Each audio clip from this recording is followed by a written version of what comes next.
Ito namang aking tuturo ay para sa mga toxic sa buhay po ninyo. Kung hindi nyo pa ito nagagawa, pwede nyo itong gawin sa umaga mga boss. Kailangan lamang po natin itong papel. Ang papel na ito, kahit kalahati lang po nito, ay pwede na. Kasi magagamit pa po natin to sa ibang bagay mga boss. At pagkatapos, mas mainam, alam nyo ang pangalan ng toxic sa buhay po ninyo. Yung pinakapangalan po niya mga boss.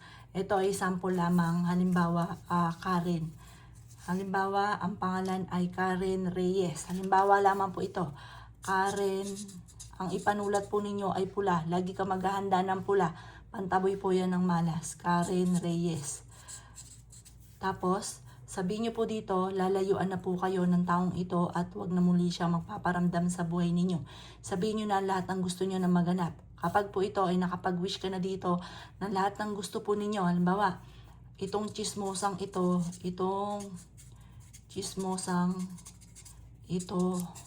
at inggitera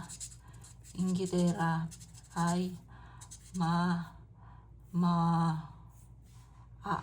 maalis na sa landas ko at wag na muling manggugulo pa.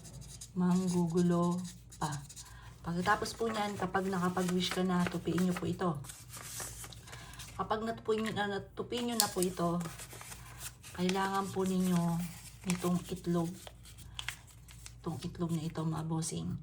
Yan. Wala na siyang laman. Kaya kung gagawa ka ng ganito, may toxic sa buhay po ninyo, huwag nyo siyang babasagin ng malaki. Mas mainam pa nga, maliit lamang ang butas po nito, mga bossing. Maliit lang. Tapos doon nyo siya isisiksik nang hindi magkakrak ang itlog. Pagkatapos po nito, mga bossing ko, ito ay gagawin po ninyo, kukuha ka ng paminta. Doon sa paminta, ilalagay nyo po dito ang paminta, mga bossing. Yan, teka po, kukuha tayo ng paminta.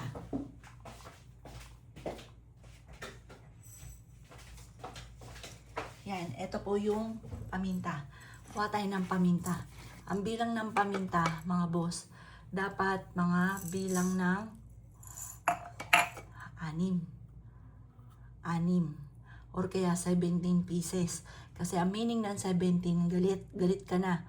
1, 2, 3, 4, 5, 6, 7, 8, 9, 10, 11, 12, 13, 14, 15, 16, 17. Yan.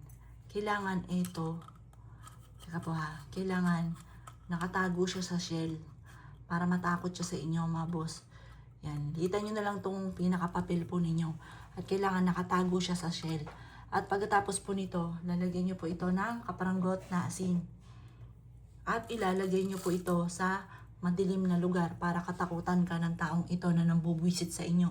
Pagkatapos, mga bossing ko, ng 1 linggo sa madilim na lugar, itapon nyo po ito sa malayo. Dapat ito itatapon nyo sa mga ilog, kahit stuck na siya doon. Yung ilog naman na, kasi may ilog tayong dapat tapunan, yung umaagos.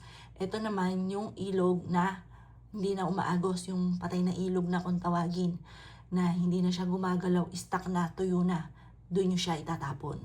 Ito po ay makakatulong para layuan ka ng toxic sa buhay po ninyo. Kung naniniwala ka, focus ka, maniwala ka, makakamit ko naman ang inyong mga pinapangarap. O paano, mga bossing? Good luck po sa inyo po lahat.